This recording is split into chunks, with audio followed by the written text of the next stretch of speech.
السلام عليكم ورحمة الله وبركاته. جه ميعادنا في حلقة جديدة من حلقات اللي بتسجلها في فارما تيوب من كتاب فارما جايد. النهارده إن شاء الله جه ميعادنا مع حلقة رقم 53 في الفارما تيوب، والحلقة دي هنتكلم فيها على أشهر الأمراض اللي بتصيب جهاز التنفسي اللي هو الريسبيراتوري سيستم. هنتكلم على مرضين مشهورين جدا بيصيبوا الجهاز التنفسي، هو الكف وبرونكال أزمة اللي هي الكحة، و البرونكال أزمة اللي هي الربو الشعبي. النهارده ان شاء الله حلقتنا هنخلص فيها الجزء ده، لان المرضين دول هم الاكثر، يعني اكثر ان هم بيجوا الاكثر عرضه للاصابه يعني، وهم دول اللي بيدرسوا في الفارماكولوجي من الريسبيراتوري سيستم. تعالوا بينا النهارده نشوف هنتكلم عن ايه. بدايه بسم الله الرحمن الرحيم. هنبدأ الأول بالكف ثيرابي. ده طبعا الجهاز التنفسي هنبدأ بيه، وهنبدأ بالكف ثيرابي. كف ثيرابي يعني علاج الكحة. طبعا يا جماعة الكحة دي سبحان الله ده ميكانيزم ربنا خلقه لنا عشان يحمي الجسم من الأجسام الغريبة. عشان الواحد لما يستنشق أي جسم غريب بيتم في سكريشن، في يعني في إفرازات في البرونكال سكريشن، بتبقى بتفرز في البرونكاي. الإفرازات دي بتلتصق بالأجسام الغريبة والحاجات دي، وبتبدأ تطردها عن طريق الكحة. اللي هو الميكانيزم ده بيبدأ الحاجات دي تطرد بره بعد ما كانت دخلت جوه البرونكاي. فده حاجة طبيعية. ولكن المرض اللي هو الكف بيبقى عبارة عن كحة مستمرة دون أي داعي.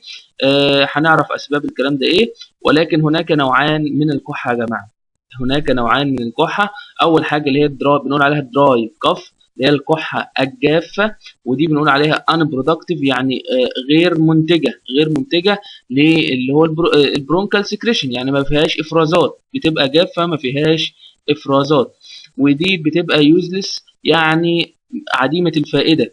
عديمة الفائدة طبعا. ازاي يبقى في كحة بدون افرازات؟ يبقى انت دلوقتي مش هتطلع حاجات بره، هتفضل تكح تكح، وهيعمل هيعمل في الميوكس الميوكوزا بتاع البرونكاي او البرونكاي نفسها هتعمل اريتيشن نتيجه ان انت بتكح كحه جافه ما فيهاش اي سكريشن بيخرج، فبالتالي هيخلي جوه البرونكاي اريتنت قوي وهتتجرح. تمام. اما الكحه اللي هي بتبقى الثانيه اللي هي بنقول عليها برودكتيف كف، اللي هي الكحه اللي هي بنقول عليها دي كحه منتجه، اللي هي كحه بيبقى في بينتج عن الكحه الافرازات اللي احنا بنقول عليها البلغم، كحه ببلغم وكحه بدون. اللي هي الافرازات دي بتبقى احلى طبعا من الثانيه واقل ضررا، لانها بتنتج الافرازات دي وبتبدا تخرج عن طريق الكحه. تمام. اما الدراي كف بنقول عليها انا برودكتيف ويوزلس يعني عديمه الفائده، ودي بتتعالج بحاجه واحده بس اللي هي انتي تاسيفز. يعني في ادويه دلوقتي هنقول عليها انتي تاسيفز، اللي هي انتي تاسيف اللي هي بتعالج فقط الدراي كف.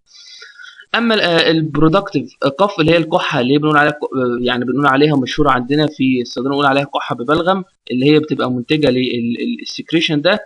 دي بنقول عليها بنعالجها بحاجتين، ممكن اكسبكتورانت اند اول، يعني اكسبكتورانت معاه ميوكوليتيك او اكسبكتورانت بدون ميوكوليتيك، ولكن عاده بيبقى اكسبكتورانت مع ميوكوليتيك ايجنتس. يعني اكسبكتورانت هو طارد للبلغم وميوكوليتيك هو مذيب للبلغم. اكسبكتورانت طارد وميوكوليتيك مذيب للبلغم، لان البلغم ده عباره عن حاجات بوليساكرايد، ميوكوليتيك بيقعد يكسرها وبيكسر البوليساكرايد دي، فبيبدا الاكسبكتورانت يعني بيساعد بيطرد الحاجات اللي اتكسرت دي. اما الميوكوليتيك ما بيطردش، الميوكوليتيك بيكسر البلغم فقط، اما الاكسبكتورانت هو اللي بيطلع الحاجات دي. تعالوا بينا نشوف هنتكلم في الادويه ازاي. هنبدا طبعا بالادويه اللي هي انتي تاسيفز. هنبدا بالانتي تاسيفز. يعني احنا دلوقتي هنعالج الدراي كف، لان يعني الدراي كف بتعالج بالانتي تاسيف. يا جماعه الفرق بين الدراي كف واللي هي بروتكتيف كف اللي هي الكحه الجافه، والكحه اللي هي ببلغم اللي هي بنقول عليها الكحه ببلغم دي، يا جماعه الفرق بيتعرف عن طريق صوت الكحه نفسه. يعني الشخص وهو بيكح الصيدلي او الطبيب لما بيسمع صوت الكحه بيعرفها.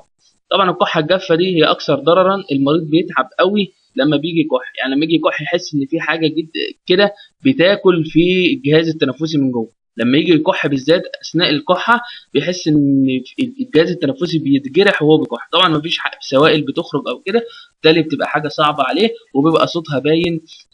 اما الصوت الثاني بيبقى فيه خرفشه كده، يعني الصوت اللي هو الكحه ببلغم الشخص وهو بيكح بيبقى الجهاز التنفسي زي ما خرفشه كده ان السكريشن طالع.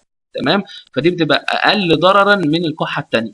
دي بقى الانتي تاسف اللي هي بتعالج الكحه الجافه. ففي مسببات ليها، زي مثلا واحد بيدخن فبالتالي جات له كحه، كون ان انا اقول له ستوب سموكينج يعني وقف التدخين، فبالتالي كده ممكن يبقى علاج للكحه. فدي اول حاجه، ان هو لو بيدخن لازم يوقف الكحه، ولازم يوقف التدخين سوري، ولو وقف التدخين ممكن يبقى علاج للكحه اللي جات له دي. عندنا الليكوريش. الليكوريش ده اللي هو العرق السوس يا جماعه، ده مشروب مشهور جدا، طبعا بيجي من النبات اللي هو جلايسيرهيزيا جلابرا، والنبات ده اللي هو نبات العرق السوس.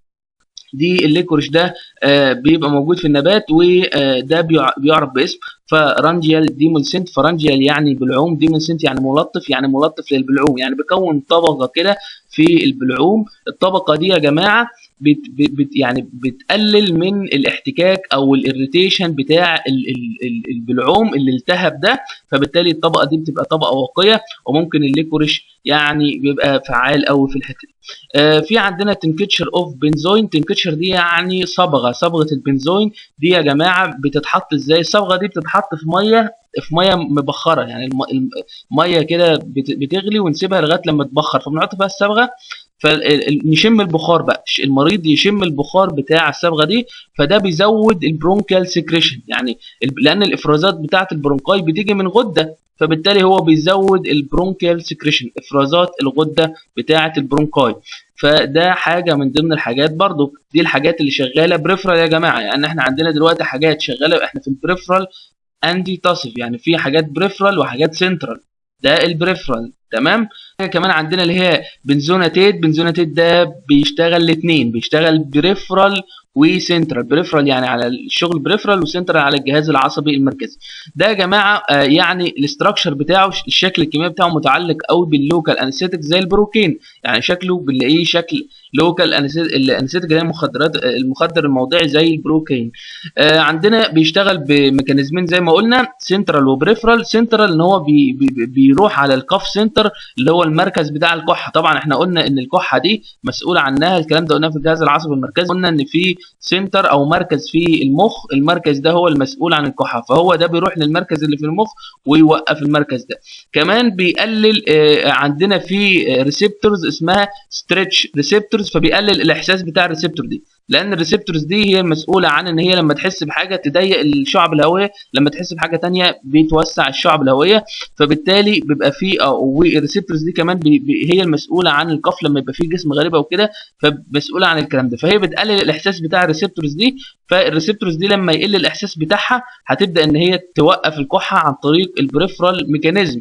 اما السنترال ميكانيزم بتاع الماده دي بيشتغل ان هو بيعمل سبريس للقف سنتر اللي هو مركز الكحه. تعالوا بينا نشوف الادويه اللي هي شغاله سنترال انتي تاسف. سنترال يعني شغاله على السي ان اس يا جماعه، شغاله على الجهاز العصبي المركزي، بتعدي جوه البلاد برين بارير وتروح للبرين وتشتغل على الكاف سنتر، لان هو لو اشتغل سنتر مش هيشتغل غير على مكان واحد بس في البرين، هو الكاف سنتر وهو مركز الكحه. فهو بيروح على مركز الكحه ويعمل له سبريس، يعني يوقفه او يعمله انهبيشن كده، وبعد ذلك يقل الكحه، لان الكحه بتنتج عن طريق الكاف سنتر. يبقى في عندنا اشاره جت من الجهاز التنفسي، الاشاره دي بتروح للسي ان اس، فبالتالي مركز الكحه بيرد عليه ويقول له كح كح كح، يعني يقول لها كح يا رئه، فبالتالي بتبدا تكح. هنا بقى الاشاره اللي بتطلع دي بيعمل سبريس للكاف سنتر اللي هو المركز اللي بيطلع الاشاره ده، فبالتالي ما بيطلعش اشاره للرئه ان هي تقول لها كحي. وده طبعا من اقوى الحاجات والحاجات الافكتيف قوي في الكف، ان انا اعمل الميكانيزم الجميل ده، ان انا اعمله عن طريق الكف سنتر. ولكن هناك مشكله، لقوا ان الادويه دي يا جماعه ناركوتيك، في ادويه ناركوتيك وادويه ناركوتيك يعني مخدره، بتسبب الادكشن اللي هو الادمان.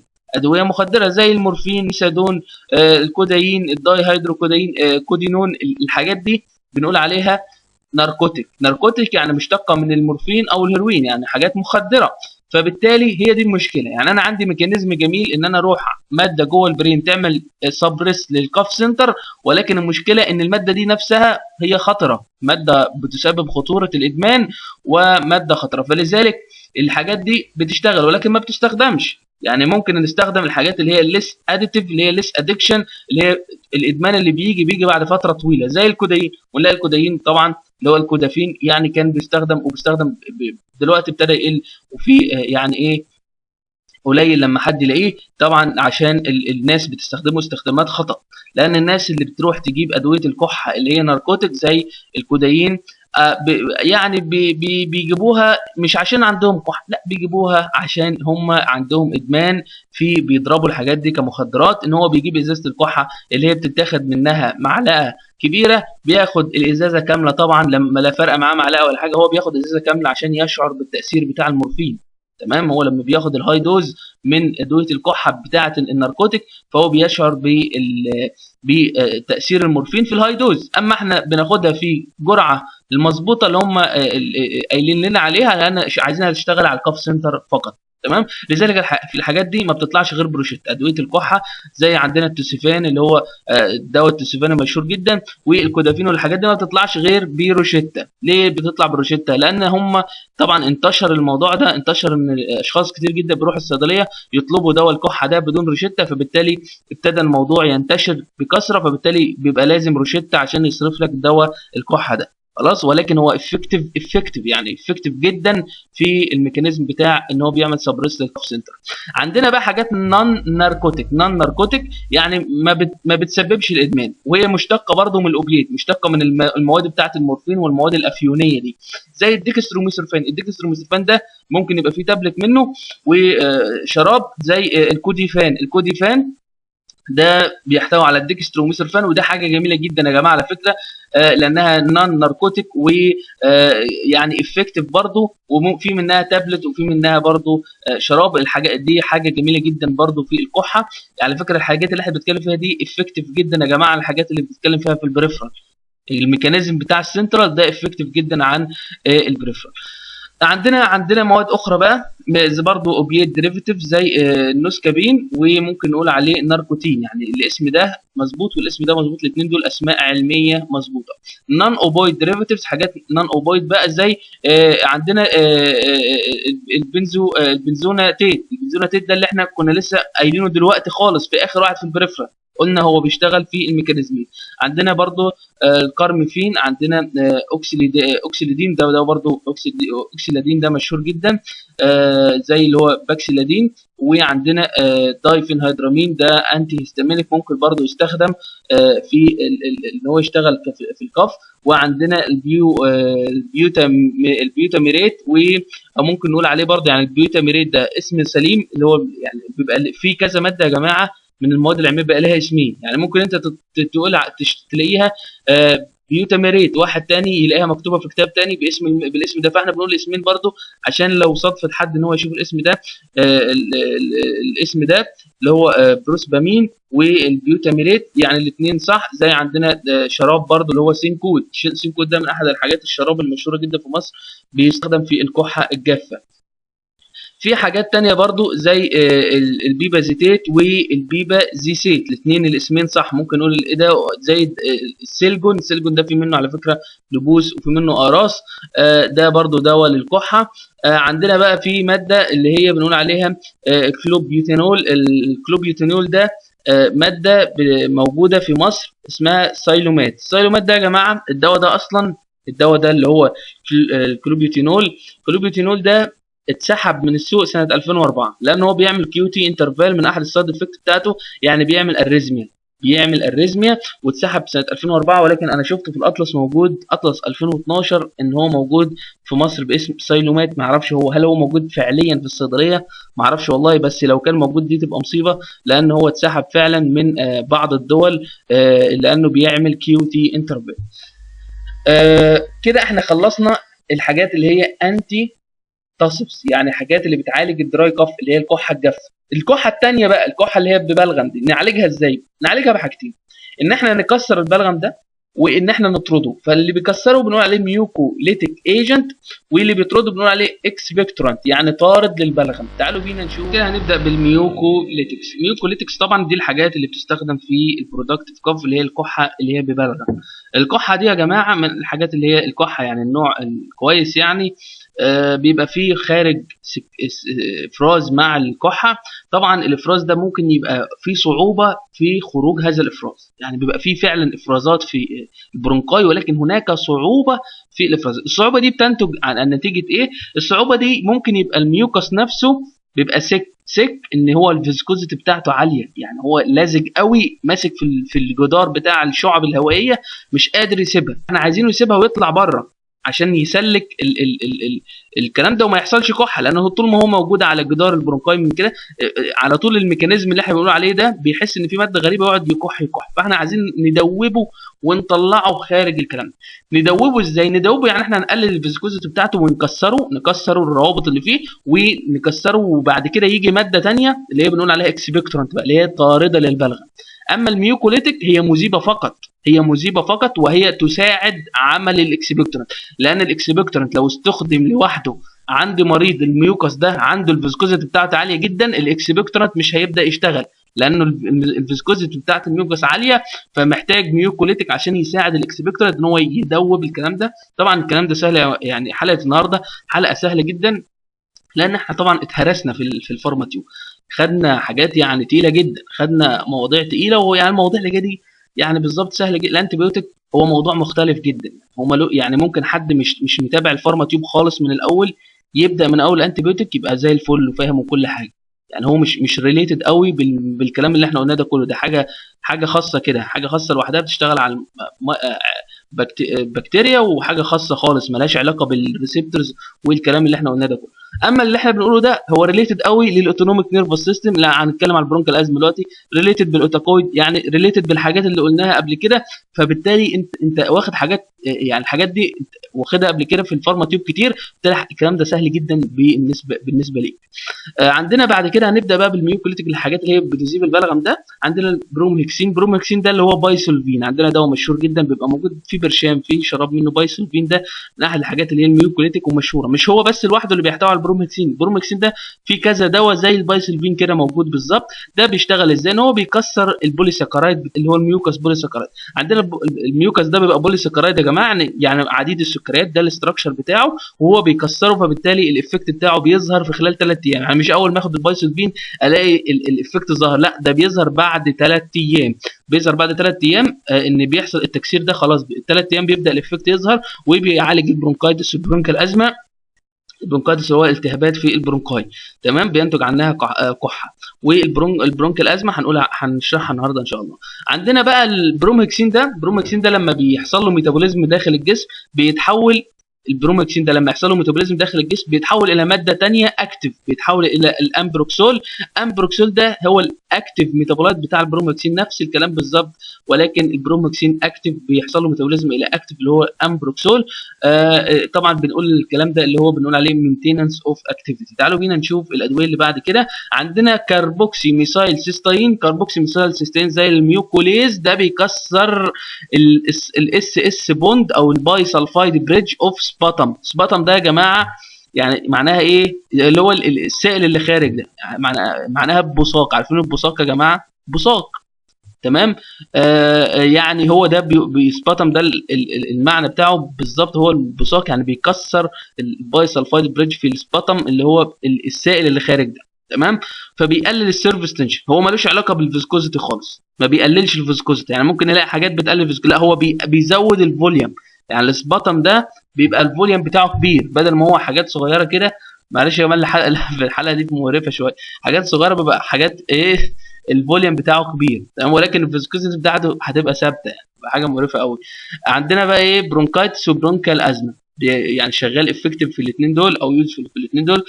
الاستايل سيستين، ايه يا عم استايل سيستين ده؟ عم ده ايه استايل سيستين ده؟ انت قلته لي في الانجينا بيكتوريز لما الواحد كان بياخد نيتروجليسرين، والنيتروجليسرين حصل توليرانس للنيتروجليسرين، وانت قلت له خد استايل سيستين عشان يبدا يدي الاس اتش جروب اللي بتحول النيتروجليسرين الى النيتريك اوكسيد، تمام. مظبوط الكلام ده، انا قلت الكلام ده، وقلت كمان في الباراستامول ان لما يحصل اوفر دوز من الباراستامول الجلوتاثيون سيستم اللي هو بيعمل ديتوكسيفيكيشن للميتابولايت بتاع الباراستامول، قلنا ان احنا بنعمل ديتوكسيفيكيشن ليه؟ بالجلوتاثيون سيستم، والجلوتاثيون بيبقى محتاج اس اتش جروب، فبالتالي هي بتيجي من الاستالسيستين بيبقى اس اتش دونر. هو يعني الاستالسيستين اصلا معمول في الصيدليه عشان يبقى مذيب للبلغم، زيه زي الكربوكسي ميثايلسيستين بالظبط، نفس الميكانيزم، وبيأفكتيف في البرونكايتس، هو اصلا معمول للكلام ده، ولكن ده بنلاقيه كده في علبه كده في فورات، فبنلاقي الاسيتايلسيستين ده طبعا هو معمول عشان يبقى مذيب للبلغم، ولكن ده الناس بيستخدموه ان هم اللي بياخد اوفر دوز من الباراسيتامول بياخده عشان يبقى هو اس اتش دونر. عندنا الايردوستاين ده بيبقى بيتاخد 300 مللي جرام مرتين في اليوم، وده بيقلل الكحه، وبيبقى ده برضو من احد الحاجات اللي هي ميوكوليتيك. كده احنا يا جماعه خلصنا ميوكوليتيك دراجز. كده احنا كسرنا البلغم. نطرده بقى. نطرده ازاي؟ بالاكسبكتورانت. اكسبكتورانت ده يا جماعه بيزود السكريشن، يعني بيزود الافراز، بيخرجه بره، يقول طلعوا لي الكلام ده كله بره. لو هو سيك او الفيسكوزيتي بتاعته عاليه وماسك قوي في البرونكاي مش هيطلع، لازم نكسره ونطلعه. ففي حاجات بنقول عليها سيداتيف اكسبكتورانت. واحد يقول لي السيداتيف دي يعني منومه مثلا، اقول لك لا مش منومه. سيداتيف يعني بتعمل سيديشن للانفلامد ميوكوزا، يعني الميوكوزا او البرونكاي حصل فيها انفلاميشن، يعني التهابات. الشخص على طول حاسس كل ما هو بيكح حاسس ان في حاجه يعني حاجه يعني بتحرقه جوه او كده، فهو بيعمل سيديت يعني مهدئه، بيهدي البرونكاي. تمام، ده جت الكلمه او جت اسم المجموعه من الكلام ده كله. بيستخدم يا جماعه في الاكيوت، يعني اكيوت، يعني في المراحل الاولى من الكحه اللي هي الكحه دي. وبيبقى عندنا انواع، عندنا الكالاين اكسبكتورانت من اللي هي سيديتيف دي. عندنا انواع الكالاين دي ممكن يبقى صوديوم او بوتاسيوم استيت، يعني ممكن نلاقي صوديوم استيت او بوتاسيوم استيت او صوديوم بنزويت او بوتاسيوم او صوديوم او بايكربونات وستريت. تمام، الحاجات دي بتستخدم ك سيداتيف اكسبكتورانت. تمام، بتبقى يا جماعه عن طريق بتستخدم عاده عن طريق اللي هو الستيم ووتر انهاليشن، ان هو بيجيب ميه سخنه ويدوب الحاجات دي ويبدا يستنشق الكلام ده. وعندنا نيسنت اكسبكتورانتس، يعني زي الايميتين. واحد يقول لي الايميتين ده جاي من الايبيكاكوانها الكالويد. الايبيكاكوانها دي من احد الحاجات اللي بتبقى في النبات. الايميتين ده الالكالويد اللي موجود في النبات ده اللي هو الايبيكاكوانها الكالويد، وده اصلا بيستخدم في كانتي ايميتيك. ولكن الايميتين ده احنا هناخده في السب ايميتيك دوز، اللي هو الجرعه اللي قبل ما الواحد يرجع، اللي هي الجرعه القليله، يعني بنستخدمه في السمول دوز. وجد ان هو استخدامه في السمول دوز اكسبكتد، ولكن الكلام ده مش افكتيف يا جماعه. الكلام ده مش افكتيف، يعني واحنا بنتكلم كلام علمي ان الايميتين لو اتاخد، ولكن هو غير واقعي، يعني الايميتين ما بيتاخدش فعلا في الكلام ده كله. عندنا السلاين اكسبكتورانت زي صوديوم او بوتاسيوم ايودايد، طبعا نفس النظام بيستخدم في الستيم ووتر انهيليشن. عندنا بقى الستيمولانت اكسبكتورانت. الستيمولانت ده ان هو بيعمل ايه يا جماعه؟ بيعمل ستيميوليشن للانفلامد ميوكوزا، اللي هي الانفلامد ميوكوزا دي اللي هي الميوكوزا او البرونكال اللي جوه دي، بيعمل لها ستيميوليشن ان هي تطرد البلغم ده. زي الجوايا كول ده بيستخدم في الكرونيك يا جماعه، يعني ما بيستخدمش في الاكيوت. الحاجات دي بتستخدم في الاكيوت، وده بيستخدم في الكرونيك فقط، وده اكيوت ان افكت. كده احنا خلصنا الكحه والعلاجات بتاعتها. ولكن الادويه بتاعتها في الصيدليه يا جماعه عشان نبقى واضحين مع بعض، ادويه علاج الكحه هي ادويه يعني بتبقى عباره عن مالتي انجريدينت، يعني عباره عن كذا ماده مع بعض. الكحه الجافه نلاقي ماده واحده، يعني الكحه الجافه اللي هي الكحه الجافه اتكلمنا نلاقي ماده واحده بس في سواء كان شراب او كده بنلاقي ماده واحده طبعا. اما في حاجات بقى بالاعشاب كتير جدا، زي مثلا الجوافه من احد الحاجات المهمه جدا في الكحه. الجوافه يا جماعه، الجوافه بيبقى في ناس بيستخدموه اصلا، بيجيبوا ورق الجوافه وبيغلوه طبعا، يعني بيحط الورقه في ميه، وبعدين بيشرب الميه دي، فبالتالي ده علاج مهم جدا. وعندنا ادويه كتير جدا بتستخدم في الحوامل والكلام ده كله، بيبقى عباره عن حاجات طبيعيه، زي بيبقى فيه عسل نحل، بيبقى فيه جوافه، بيبقى فيه مكونات زي من اللي هو النعناع، زي بيبقى فيه كمان حاجات كتير جدا، ويعني وكراويه. دي مكونات طبيعيه موجوده جوه البريبريشن بتاع الكحه، يعني موجوده في الدواء بتاع الكحه. الحاجات الطبيعيه دي كلها دي حاجات طبعا جميله جدا وافكتيف برضو. ولكن الدراي كاف بيبقى محتاجين ان احنا ناخد دواء للدراي كاف، اللي هو للكلام ده اللي احنا ذكرناه في الدراي كاف، اللي هو الانتي تاسف يعني. ده من احد الحاجات. تمام، دي الحاجات الطبيعيه. الحاجات على فكره الجوايا كول ده اصلا ده اللي هو بيبقى هو اللي بيصنع لي، هو بيبقى موجود في النبات، وبعد كده هو بيحصل له سينسز لحاجات تانية زي الفانيليا والحاجات التانية اللي موجودة في النبات. هندخل في الجزء الثاني من حلقتنا النهارده، وهو حديثنا عن برونكيال ازمه. برونكيال ازمه يا جماعه باللغه العربيه يطلق عليه اسم الربو الشعبي. التعريف بتاعه هو عباره عن مرض مشهور بنقول عليه common chronic inflammatory disease. يعني كرونيك وكومن. كومن يعني مشهور، يعني من احد الامراض اللي بتحدث في الريسبيراتوري سيستم، وحاجات مشهوره ان هي تيجي برونكيال ازمه. وكرونيك ان هو ما بيجيش مثلا يوم ويختفي او يومين ويختفي، لا ده بيستمر المرض لفتره طويله مع المريض. حتى بعد ما يتعالج ممكن يجي له اتاك. بعد ما يتعالج منه بيجي له عباره عن ازماتيك اتاك، يعني بيجي عباره عن ازمه بتيجي. هنتكلم عن الكلام ده دلوقتي حالا. بيبقى عباره عن المرض ان في الهواء اللي داخل الرئتين بيحصل فيه في الاير واي، اللي هو المكان اللي بيدخل فيه الهواء في البروكاي، الشعب الهوائيه اللي بتوصل الهواء للرئتين، بيحصل ضيق في الشعب الهوائيه. الضيق ده بيشعر الرئتين طبعا ما بيجيلهاش هواء كافي، فبالتالي بيحصل ان الشخص بيبدا يعني ممكن مش قادر ياخد نفسه، مش قادر لغايه لما الازمه تختفي بيبدا يرجع طبيعي. يعني هي عباره عن ازمه، مش على طول بيجي للشخص ده البرونكال ازمه، مش على طول معاه 24 ساعه. ده هي عباره عن ازمه، يعني بتبدا اتاك زي بالظبط الانجينا. بالظبط الانجينا مش على طول ما الواحد عايش الالم بتاع الانجينا على طول معاه، لا ده هو عباره عن اتاك، او ان هي بتيجي له في وقت معين. تمام. الازمه دي يا جماعه عشان ابسط لكم يعني او اوضحها لكم، هقول لكم حاله مرضيه جات لها ازمه، فبالتالي انت هتفهم الكلام ده ازاي. واحد اصاب بنزله برد او انفلونزا، جات له انفلونزا ونزله برد، وصاحبها يعني البرد ده ابتدى انه يبقى عنده كحه. تمام. وخد بقى حاجات بقى اللي هي مسكنات والكلام ده كله، وابتدى انه البرد يخف منه، ولكن الكحه ما زالت مستمره.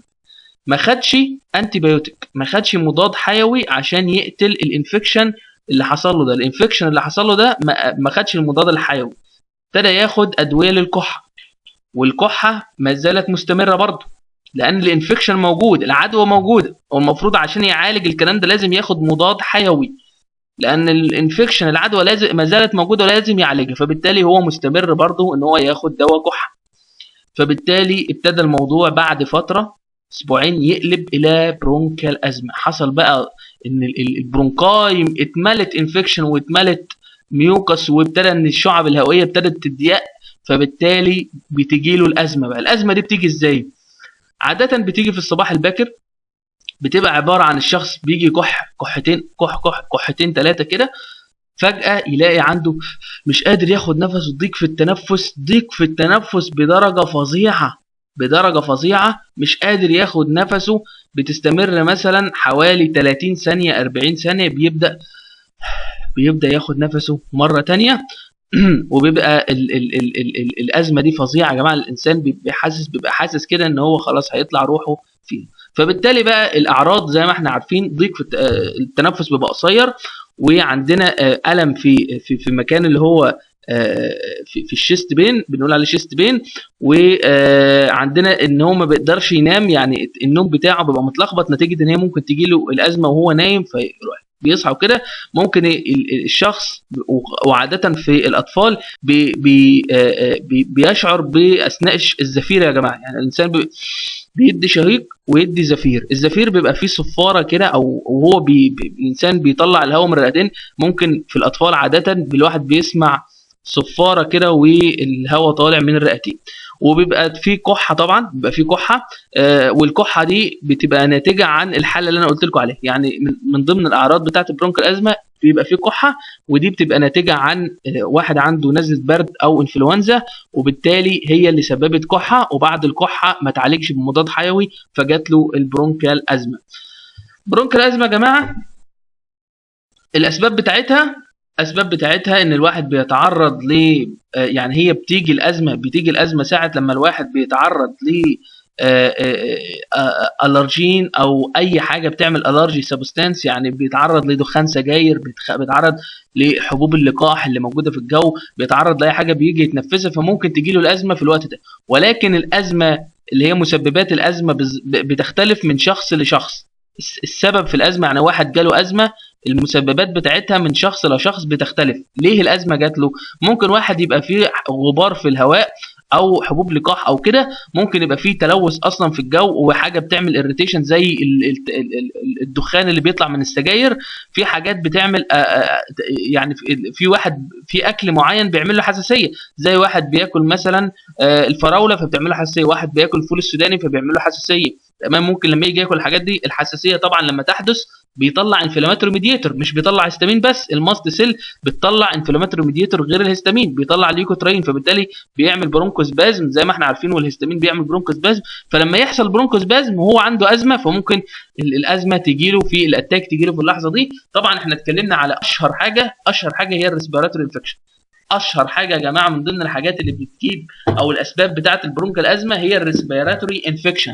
واحد عنده نزله برد والباشا منفض خالص، هو نزله برد قلبت معاه لعدوى في الجهاز التنفسي، وجات له كحه نتيجه العدوى دي، وهو عمال ياخد لي دواء كحه دون ان يعلم ان هذه العدوى لازم نعالجها بمضاد حيوي. ما ينفعش نعالجها بدواء كحه. الدواء الكحه انت بتعالج لي عرض، ما بتعالجيش مرض. الكحه دي عباره عن عرض مش مرض. عرض يعني ما هياش مرض، ده هي بتنتج عن حاجه حصلت، فدي بتنتج مثلا يقول الكحه دي بيقول لك ده في عندك عدوى في الريسبيراتوري سيستم، يعني اشاره ان عندك عدوى في الريسبيراتوري سيستم، ولازم اعالج المرض الاصلي اللي هو العدوى دي بمضاد حيوي عشان ما يقلبش الموضوع لبرونكيال ازمه. الفيزيكال اكتيفيتي، ممكن واحد يعني لما بيجي يعمل مجهود او كده بتيجي له الازمه دي، بيجي يجري او كده يجي له الازمه، او يتنفس. دي يا جماعه المسببات بتاعه الازمه. يعني واحد عنده ازمه وممكن تجي له في اللحظه دي لما يتنفس هواء بارد. لما يتنفس هواء بارد، لان الهواء البارد بيعمل كونستريكشن في البرونكاي، اما الهواء الساخن بيعمل ريلاكسيشن في البرونكاي وبيزود السكريشن والكلام ده كله. واحد عنده السترونج ايموشن اند ستريس، يعني ممكن يبقى من احد الحاجات اللي بتجيب الازمه. وعندنا بعض الادويه زي البيتا بلوكر. البيتا بلوكر اللي هي النون سيلكتيف زي البروبرانول والحاجات دي، فهو لو قفل البيتا 2، والبيتا 2 احنا عارفين ان البيتا 2 هي اللي بتعمل برونكو دايليتيشن، فبالتالي لو قفلها هيعمل برونكو سبازم. والاسبرين يا جماعه بيعمل برونكو سبازم. ايه اللي دخل الاسبرين؟ مش الاسبرين ده بيشتغل على الاراشيدونيك على الكوكس انزيم ويقفله، والكوكس انزيم لو اتقفل الاراشيدونيك اسيد كله هيتحول الى اليوكوتراين، والليوكوتراينز دي من احد الحاجات اللي هي بتعمل برونكو سبازم. عندنا في مرض يا جماعه اسمه GERD، اللي هو جاسترو ايزوفيجال ريفلكس ديزيز. تمام. المرض ده عباره عن هناخده في البيبتيك ألسر. المرض ده ان الشخص الاستومك المفروض المعده يبقى فيها الاسيد اللي هو الاتش اس ال. الاتش اس ال ده ممكن يطلع لفوق بقى، يطلع لفوق من الاستومك من فوق كده، يطلع فوق، فالشخص يحس بحرقان كده في جزء القصبه الهوائيه اللي فوق ده خالص، يحس بالكلام ده. ولما يطلع كده يحس باللسعه بتاعه الاتش اس ال فوق كده. خلاص. ودي من احد الحاجات اللي ممكن تسبب الازمه، ولكن اشهرهم هي طبعا الريسبيراتوري انفكشن. طبعا يا جماعه في دراسه اتعملت في 2005، والدراسه اللي اتعملت في 2005 بتقول ان في 25 جين مسؤولين عن الازمه، نتيجه ان الجين دول هم المسؤولين عن تصنيع شويه من الانفلاماتوري ميديتور. يعني الانفلاماتوري ميديتور دي في بعض الجينات بتزود صناعه الانفلاماتوري ميديتور، وهم في الاول كان جينات كتير، ولكن في 2005 ابتدوا يحصروهم ان هم 25 جين فقط. والكلام ده في فيديو دلوقتي معانا هيوضح لنا الكلام اللي احنا قلناه ده كله وازاي الازمه بتحصل. تعالى بينا نشوف الفيديو اللي معانا ده. With normal breathing, the airways of the lungs are fully open, as in this cross-section of an airway. People with severe asthma have more airway smooth muscle circling their airways. This excess muscle, together with inflammation of the airways, combines to make the airway walls thicker than normal. During an asthmatic attack, in response to an asthma trigger, such as an allergen or irritant, the airway smooth muscle contracts, leading to airway narrowing and breathing difficulties. بعد كده قبل ما اتكلم على الادويه، في ميكانيزمات ان ايه السبب ان يحصل برونكو كونستريكشن اصلا. يعني البرونكو كونستريكشن ده ايه السبب الناتج عنه؟ يا جماعه البرونكو كونستريكشن ده ممكن يبقى الناتج عنه خروج بعض الانفلاماتوري ميديتور زي الليوكوتراينز. الليوكوتراينز من احد الحاجات اللي بتبقى انفلاماتوري ميديتور بتخرج وبتعمل برونكوسبازم. وفي برضه الهستامين بيعمل برونكوسبازم. طبعا احنا عارفين كلنا الميكانيزم المشهور جدا اللي شرحناه في النون ستيرويدال انتي انفلاماتوري دراجز، ان الفوسفوليبيد بيتحول الى ارشيدونيك اسيد بواسطه فوسفولايبيز اي 2.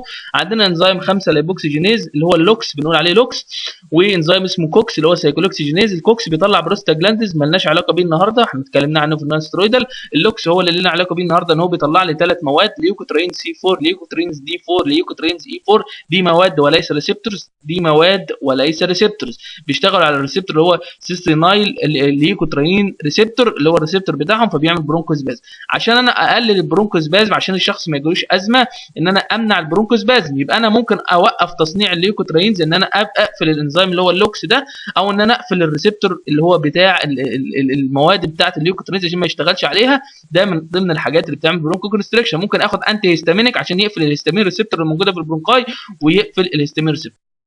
فاكرين يا جماعه لما اتفقنا؟ وكمان في ميكانيزم تاني مسؤول عن البرونكو دايلاتيشن، يعني مسؤول عن اتساع، يبقى انا اوقف الميكانيزم ده واشغل الميكانيزم ده. في ميكانيزم ان هو بيوسع الشعب الهوائيه، ان هو الميكانيزم بتاع البيتا 2 ريسبتور. اوعى تكونوا نسيتوا يا جماعه الاوتونوميك لما اتكلمنا قلنا ان البيتا 2 ريسبتور قابلد بالجي بروتين، باكزيتاتور جي بروتين، وقلنا ان الاكزيتاتور جي بروتين ده هو اللي هيطلع لي زياده ماده السايكليك ادرينالين مونوفوسفات في السموث ماسل زي البرونكاي وزي اليوترس. يبقى البيتا 2 موجود في البرونكاي واليوترس، بيزود السايكليك ادرينالين مونوفوسفات. واحنا قلنا وظيفه السايكليك ادرينالين مونوفوسفات غير وظيفه السايكليك ادرينالين مونوفوسفات في الكاردياك ماسل، لان البيتا 1 والبيتا 2 اكزيتاتور جي اس قبل بالجي اس، والاثنين دول بيزودوا السايكليك ادرينالين مونوفوسفات. ولكن الفرق ان السايكليك ادرينالين مونوفوسفات لما يزيد في السموث ماسل بيعمل ريلاكسيشن، اما السايكليك ادرينالين مونوفوسفات لما يزيد في الكاردياك ماسل يعمل كونتراكشن في الكاردياك ماسل. فالبيتا 2 بيشتغل عليها الابنفرين طبعا، والبيتا 2 بيزود ده طبعا الجي بروتين اللي هو الاس بيرتبط بادينايليت سايكليز، فيزود الادينايليت سايكليز، فيبدا الادينايليت سايكليز يزود السايكليك، تصنيع السايكليك ادرينالين مونوفوسفات. واحنا دلوقتي بنتكلم في سموث ماسل، فالسايكليك ادرينالين مونوفوسفات يعمل برونكو دايلاتيشن او برونكو دايليتور. طبعا بيتكسر السايكليك ادرينالين مونوفوسفات يتحول الى ادرينالين مونوفوسفات بواسطه انزيم يسمى فوسفودايستريز. احنا نوقف الانزيم اللي هو الفوسفودايستريز فنمنع تحويل السايكليك ادرينالين مونوفوسفات الى ادرينالين مونوفوسفات. تعالوا بينا نشوف الادويه اللي هنتكلم عنها النهارده. هنتكلم عن ادويه النهارده يا جماعه.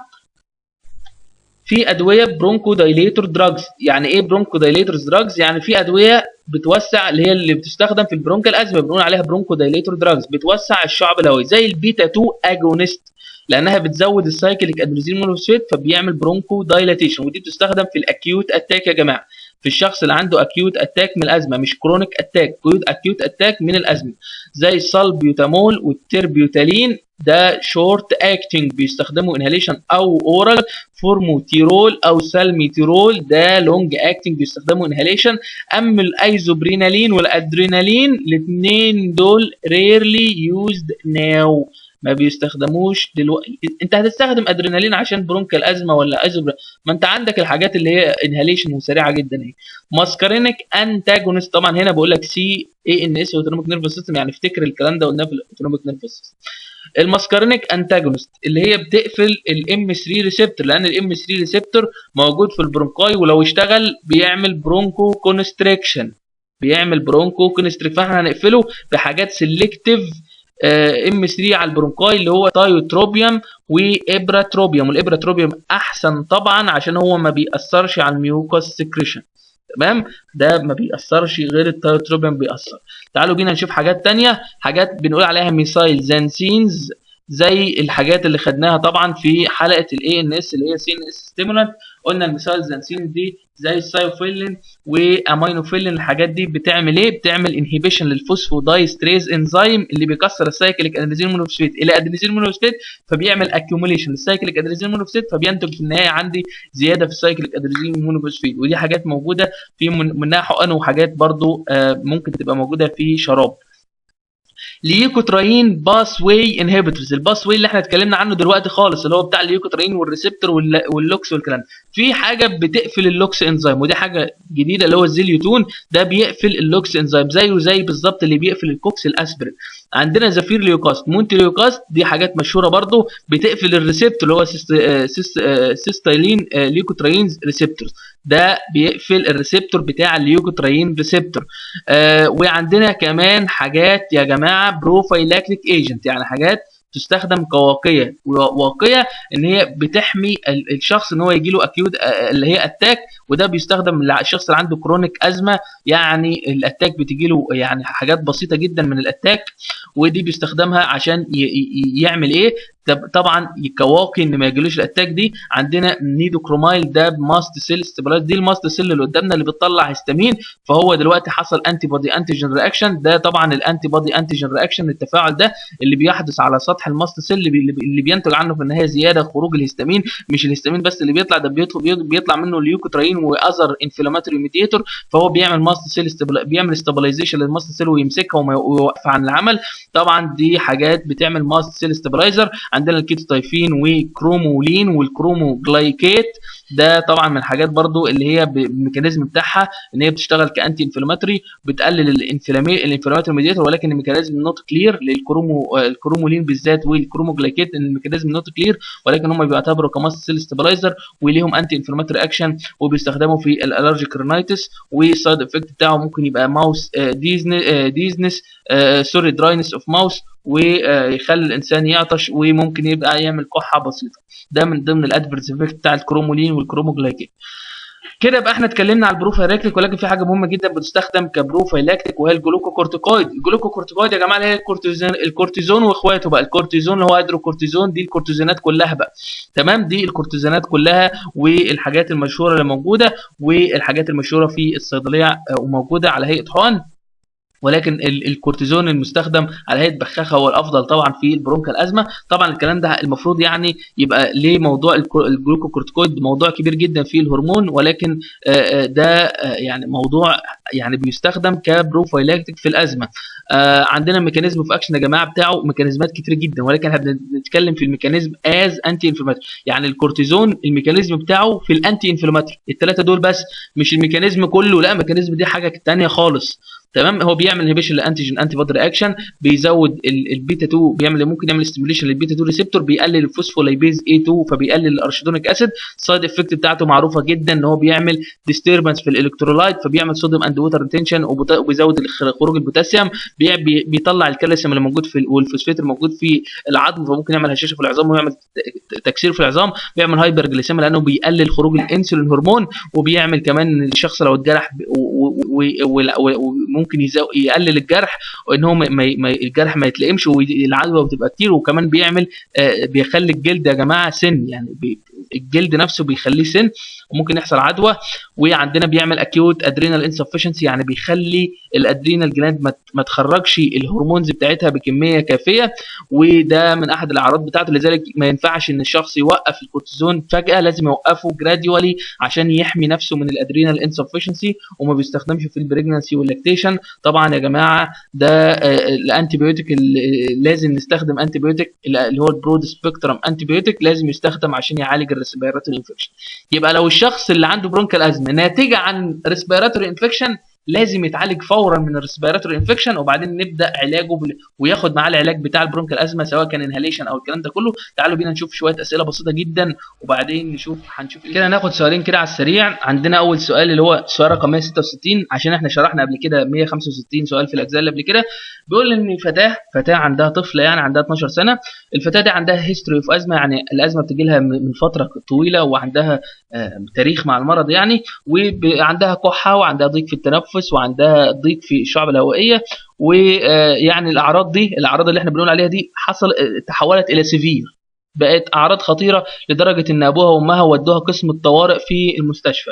فهو لما راحت غرفه الطوارئ دي عملوا لها اكزامينيشن، فلاقوا عندها دايفروسيس، يعني عرق بغزاره، وديسبينيا ضيق في التنفس، وعندها سرعه في ضربات القلب وسرعه في التنفس، حيث ان التنفس بتاعها لقت 42 نفس في الدقيقه، والهارت ريت او عدد الضربات 110 ضربه في الدقيقه، ووجدوا ان ضغطها 132 على 5، يعني ارتفاع في ضغط الدم. وده بقى بيقول لي ايه هي الحاجه اللي ممكن ان هي تقلل من البرونكو كونستريكشن. حاجه تقلل من البرونكو كونستريكشن في الاكيوت اتاك دي، لازم نديها حاجه انهيلد البيوتيرول اللي هو بيتا 2 اجونست، ان انا اديها انهاليشن، لان اللي هي الاعراض اللي بتقولها لنا دي ان هي جات لها سيفير فجاه وراحوا ودوها، فدي اكيوت اتاك وسيفير كمان، فلازم نديها حاجه بسرعه عشان نوسع لها الشعب الهوائي بسرعه، نديها البيوتيرول اللي هو بيتا 2 اجونست وعن طريق الانهاليشن روت. تعالوا بينا نشوف السؤال اللي بعد كده. قال لي بعد كده بيقول لي برضه فتاه عندها 9 سنين، على فكره المرض ده مشهور في الاطفال قوي يعني، عندها 9 سنين وراحت المستشفى والكلام ده كله، ولكن هي بقى لها فتره كتيره مع المرض ده، وجالها سيفير اتاك بقى وكرونيك، سيفير اتاك وكرونيك، يعني بقى لها فتره طويله مع المرض. ولكن بيقول لي ايه الحاجه البنفيشال قوي ان هي تاخدها وتمشي معاها على طول. يعني هنا السيفير ازمه كرونيك يعني بقى لها فتره طويله معاها الازمه، وما هياش السيمبتوم زي اللي احنا قلنا عليها اللي فاتت دي، اعراض شديده جدا لدرجه ان هي في غرفه الطوارئ والكلام ده. دي حاجه ويبقى لها سنه معاها الازمه وكرونيك معاها الفتره طويله، ولكن احنا عايزين حاجه تقلل، تبقى كبروفايلاكتيك، يعني بقول لك عايز حاجه بروفايلاكتيك للازمه دي، فنديله كورتيزون ايروسول اللي هو الاجابه رقم سي، الفلوتيكازون ايروسول، ده بخاخه عشان بيستخدم كبروفايلاكتيك. عندنا السؤال رقم 168 بيقول لي راجل عنده 60 سنه وعندي كرونيك اوبستراكشن، يعني عنده ضيق او انسداد في الشعب الهوائيه، وبياخد ابراتوبيان. بقول لك الابراتوبيان ده ميكانيزم، قال لك الابراتوبيان ده بيقفل المسكرينيك ريسبتور، تمام.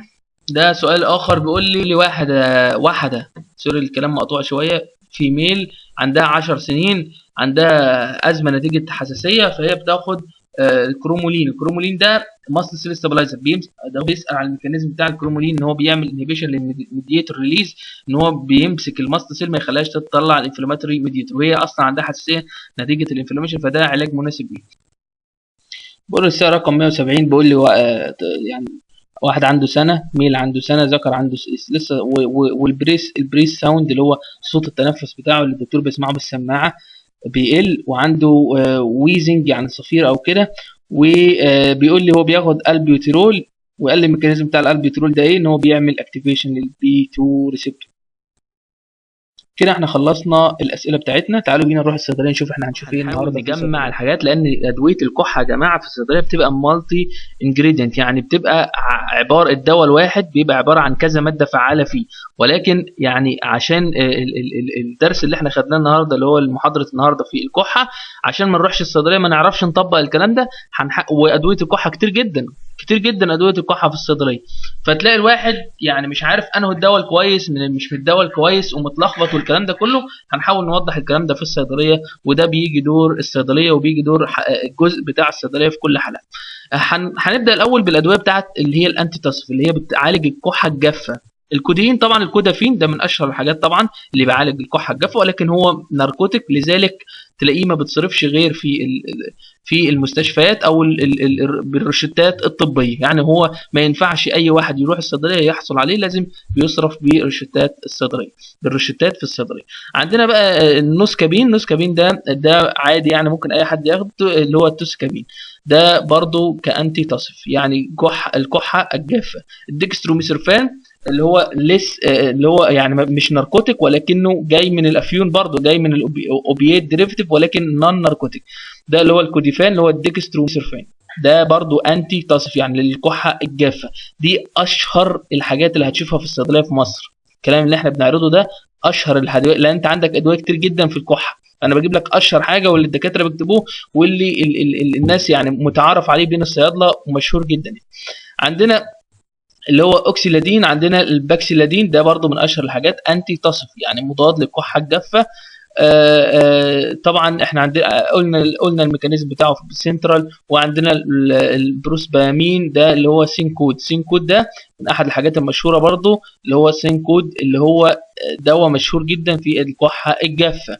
عندنا برضو البيبا زيسات اللي هو السيلجون، عندنا قلنا في لبوس لاطفال مثلا، لبوس ده تمام، وفي الاقراص للكبار تمام، ده برضو كانتي تصف. يعني انت دلوقتي وانت في الصيدليه حتى لو دواء جديد انت فاهم كلمه انتي تصف دي معناها للكحه الجافه. اكسبكتورانت وميوكوليتيك دي للكحه اللي هي ببلغم، اكسبكتورانت هتلاقي هو اصلا اي دواء كحه بيكتب الشركه مش بتكتب تمام، بيقول لك ده ميوكوليتيك زائد اكسبكتورانت، يقول لك ده اكسبكتورانت زائد كذا. فكلمه انتي تصف دي ومن غير ما تفكر الماده الفعاله دي دواء لكحه الجبهه. خلاص. عندنا بقى الدواء اللي انا قلت لكم اتسحب سنه 2004 اللي هو الكلوبيوتينول، ده السايلومات. هو انا شفته في الاطلس بتاع 2000، ولكن الاطلس بتاع 2012، ولكن هل هو موجود في السوق فعلا؟ انا ما اعرفش والله. تمام. ولكن ده فعلا اتسحب من الدول الاوروبيه وبعض الدول الكبيره يعني. عندنا البرومهكسين، ده البايسلفين. البرومهكسين ده من اشهر الحاجات اللي هي بتذيب البلغم، ميوكوليتيك، هتلاقيه كاتب ميوكوليتيك، في حقن منه وفي اقراص وفي شراب. ده الافكت بتاعه بيظهر بعد 3 ايام. تمام. ده البرومهكسين اللي هو البايسلفين. عندنا برضو نفس الاكتيف ميتابولايت بتاعه اللي هو امبروكسول. تمام. احنا عندنا المثال اللي هو برونكو برونت، ولكن في برونكو برضه برونكو برونت، وفي برونكو برو. الاثنين موجودين في الصيدليه برضه. ده من احد الحاجات اللي هي مذيبه للبلغم، يعني للكحه اللي هي ببلغم. عندنا كمان الاستايل سيستين. الاستايل سيستين ده يا جماعه زي ما انتم شايفين فوار كده، يقول لك مذيب للبلغم. تيجي تدي لواحد بتاع بياخد نيتروجليسيرين او واخد اوفر دوز من البارستامول، يقول لك ايه يا عم انت مديني مذيب للبلغم؟ ده برضو الاستايل سيستين. ده استايل سيستين ده الفوار بتاعه بيحتوي، هو بنفس الاسم الفعال، يعني الاسم الماده العلميه اسمها استايل سيستين، وده نفس الدواء مكتوب عليه استايل سيستين، مكتوب عليه مذيب للبلغم. عندنا الاردوستاين اللي هو ميوكوتيك. ده اردوستاين ميوكوتيك يعني بيعمل ايه؟ ميوكوليتيك، يعني من اسمه كده جاي. عندنا بقى في كومباينيشن جميل جدا. هنتكلم بقى على الادويه اللي هي الكومباينيشن، لان ادويه الكحه قلناها معظمها كومباينيشن. فاحنا هنشوف في الصيدليه ادويه كحه كتير عباره عن كذا ماده فعاله. فاحنا عندنا مادتين دلوقتي، ماده ميوكوليتيك مع ماده برونكو دايليتور، يعني موسع للشعب ومذيب للبلغم. من اشهر الحاجات، انا بقول لك في ادويه كتير ولكن من اشهر الحاجات الدوايين دول. اولفنت ده من اشهر الحاجات اللي هو بيعتبر اكسبكتورانت وبرضه ميوكوليتيك وبرونكو دايليتور. وجميل جدا جميل جدا الاولفنت ده في الكحه الجافه، سوري، في الكحه اللي هي ببلغم، ان هو مذيب وطارد وكمان برونكو دايليتور.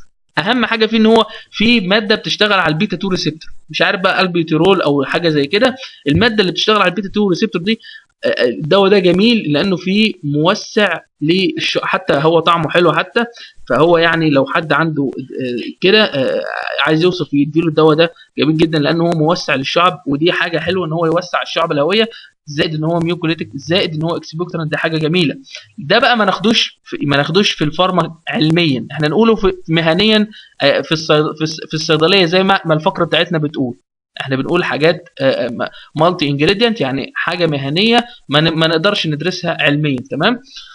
الفاركوسلفين نفس النظام، ده برضو حاجات مشهوره جدا في الصيدليه، يعني الناس اللي واقفه في الصيدليه هتلاقي عارفه الحاجات دي كويس. مالتي انجريدينت بريبريشن بقى فيها كذا حاجه بقى، خد عندك بقى كذا حاجه، دي اشهر الحاجات برضو.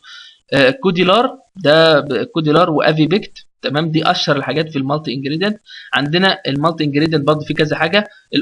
اوبليكس ده حاجه جميله جدا، يعني ده انتي تصف للكحه الجافه واكسبكتورنت، في برضه اكسبكتور، في بقى تلاقي دواء في كل حاجه، انتي تصف، اكسبكتور، ميوكوليتيك، برونكو دايليتور، الكلام ده كله.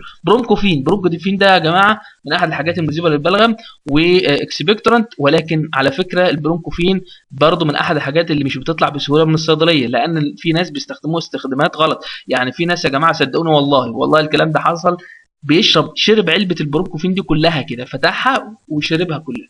تمام. بيستخدموها طبعا لاغراض تانية، يعني هو بيستخدموا البرونكوفين ده عشان يأخر القذف، بيستخدم مشهور جدا عند الناس اللي بيستخدموه في تأخير القذف. تمام. فبيشرب ازازه كامله وعشان بقى ايه يحس طبعا هو الترامادول والحاجات دي من احد الحاجات اللي بتضرب، من الادويه اللي بتضرب كمخدرات يعني.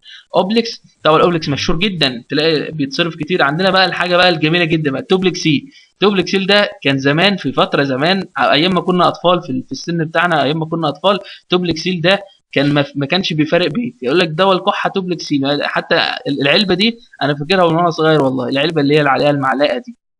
ممكن ناس كتير جدا تفتكر التوبلكسيل ده من احد الحاجات المشهوره كان في البيوت المصريه، ادويه الكحه، ولسه لغايه دلوقتي شغال، وب 4 جنيه ونص، حاجه جميله جدا وممتاز صراحه يعني.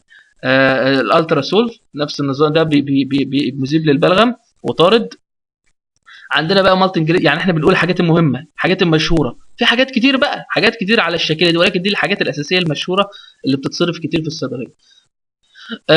عندنا التوسكان. توسكان ده حاجه جديده يعني سنتين ثلاثه كده، حاجه يعني ايه جميله على فكره، وحل محل التوسيفان، لان التوسيفان ما عادش موجود في الصيدليات، انا بتصرف والناس كانت بتستخدمه استخدامات مش كويسه، وكان بيستخدموه كمخدرات يعني.